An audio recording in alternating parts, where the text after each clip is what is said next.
नमक का नया विभाग बनने के बाद नमक के व्यापार पर रोक लग गई। बावजूद इसके लोग चोरी छिपे इसका व्यापार कर रहे थे। नमक का व्यापार करने के लिए कई हथकंडे अपनाए गए। व्यापारियों ने कभी घूस देकर तो कभी अपनी चालाकियों से इस व्यापार को अंजाम दिया।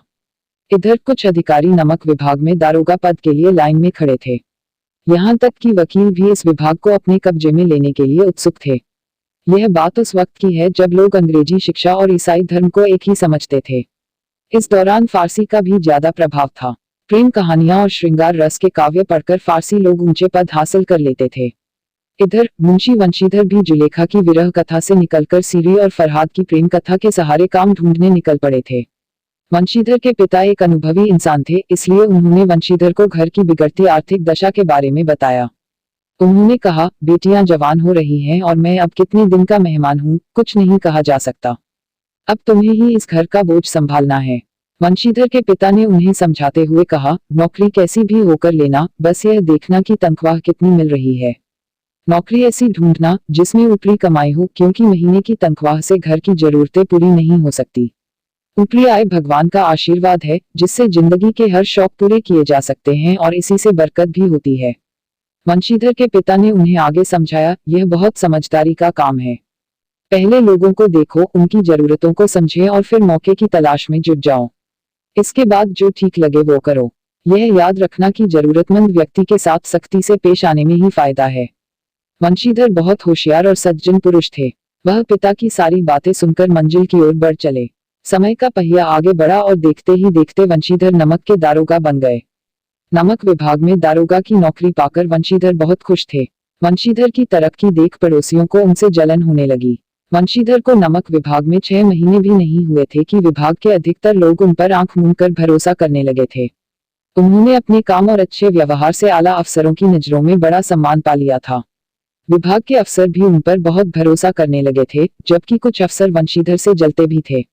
सर्दियों का मौसम शुरू हो चुका था। वंशीधर के दफ्तर से कुछ दूरी पर जमुना नदी बहती थी, जिस पर एक छोटा पुल बना हुआ था। रात का समय था। नमक के सिपाही और चौकीदार नशे में मस्त थे। नमक के दारोगा मुंशी वंशीधर भी दफ्तर में आराम कर रहे थे। उन्हें अचानक कुछ गाड़ियों और मल्लाहों की आवाजें सुनाई दी। आवाज सुनकर दारोगा जी नींद से जागे। दारोगा जी के मन में सवाल आया कि आखिर इतनी रात में गाड़ियां नदी के पार क्यों जा रही हैं। दारोगा जी ने अपनी वर्दी पहनी और तमंचा जेब में रखकर पुल पर जा पहुंचे। वहां उन्होंने देखा कि कई गाड़ियां एक कतार में पुल पार कर रही हैं। उन्होंने कड़क आवाज में पूछा, यह किसकी गाड़ियां हैं। दारोगा जी की दहाड़ सुनकर वहां थोड़ी देर के लिए सन्नाटा छा गया। उनमें से किसी एक ने दारोगा जी को बताया, ये पंडित अलोपीदीन की गाड़ियां हैं। दारोगा जी ने पूछा, अलोपीदीन कौन है। वहां मौजूद लोगों ने कहा, अलोपीदीन दातागंज के हैं। यह सुनकर दारोगा जी चौंक गए, क्योंकि पंडित अलोपीदीन इस इलाके के जाने माने जमींदार थे और वह रोजाना लाखों रुपए का लेन देन करते थे। इस इलाके में हर छोटे बड़े शख्स ने उनसे कर्ज लिया हुआ था। पंडित अलोपीदीन का बहुत बड़ा व्यापार था। उन दिनों अंग्रेज अफसर शिकार खेलने उनके इलाके में आते और अलोपीदीन उनकी खातिरदारी करते थे। दारोगा जी ने सामान ढो रहे मजदूरों से पूछा, ये गाड़ियां कहाँ जाएंगी। एक मजदूर ने जवाब, कानपुर। जब मुंशी ने पूछा कि इसमें क्या है, तो वहां एक बार फिर सन्नाटा पसर गया। यह देख मुंशी जी का शक बढ़ने लगा। फिर दारोगा जी ने जोर देकर पूछा, क्या तुम सब गूंगे हो गए हो। मैंने पूछा, इसमें क्या है। जब इस बार भी किसी ने कोई जवाब नहीं दिया, तो मुंशी जी गाड़ी में लदे सामान को देखने चले गए। उन्होंने देखा कि गाड़ियां नमक से भरी हुई हैं। इस घटना की सूचना जैसे ही पंडित अलोपीदीन को मिली, वो लिहाफ उठे दारोगा के पास खड़े हो गए और बोले, दारोगा साहब, ऐसा क्या अपराध हो गया हमसे कि गाड़ियों को आगे जाने नहीं दिया जा रहा है। दारोगा वंशीधर ने कहा, यह सरकारी आदेश है। इस पर पंडित अलोपीदीन बोले, आप ही हमारी सरकार हैं और हम किसी सरकार को नहीं जानते। यह तो आपका और हमारे घर का मामला है। हम कभी आपसे बाहर हो सकते हैं क्या। आपने बेवजह तकलीफ उठाई। अलोपीदीन ने आगे कहा, ऐसा हो नहीं सकता कि इधर घाट से जाएं और आपकी सेवा न करें। मैं तो खुद आपकी सेवा करने के लिए आ रहा था।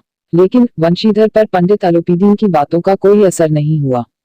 वंशीधर एक ईमानदार दारोगा थे, इसलिए अलोपीदीन की घूस देने की बात पर बोले, मैं उन अफसरों जैसा नहीं हूँ जो पैसों के लिए अपना ईमान बेच देते हैं।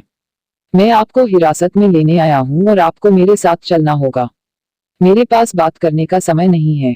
इतना कहकर दारोगा जी ने जमादार बदलू सिंह से अलोपीदीन को हिरासत में लेने को कहा। वंशीधर के कड़क रवैये से पंडित अलोपीदीन हैरान रह गए। वहां मौजूद सभी लोगों में हलचल मच गई। बदलूसिंह आदेश पाकर अलोपीदीन को हिरासत में लेने गया, लेकिन उसकी हिम्मत न हुई कि वह उनका हाथ पकड़ ले। अलोपीदीन मन ही मन सोच रहे थे कि पहली बार कोई ऐसा अधिकारी देखा है जो पैसों के आगे झुका नहीं। साथ ही वह यह भी सोच रहे थे कि दारोगा जी अभी नौजवान हैं और माया के मोहजाल से दूर हैं। पंडित अलोपीदीन ने बड़ी विनम्रता के साथ कहा, बाबू साहब ऐसा ना कीजिए, हम मिट जाएंगे, हमारी इज्जत मिट्टी में मिल जाएगी। हमारा अपमान करने से आपको क्या हासिल होगा? हम आपसे अलग नहीं हैं। अलोपीदीन की अर्जी पर वंशीधर गुस्से में बोले, मैं आपकी कोई भी बात सुनना नहीं चाहता। इधर अलोपीदीन का यह भ्रम अभी तक नहीं टूटा था कि पैसों से किसी को भी खरीदा जा सकता है। उन्होंने वंशीधर को 1000 रुपये देने की बात कही, लेकिन वंशीधर गुस्से में बोले, 1 लाख रुपये देने से भी मेरा ईमान नहीं डगमगाएगा। अलोपीदीन के लाख कोशिशें करने के बाद भी वंशीधर अपने ईमान पर डटे रहे। बात 40,000 देने तक पहुंच गई, लेकिन दारोगा वंशीधर ने रुपयों के प्रति कोई लोभ न दिखाया।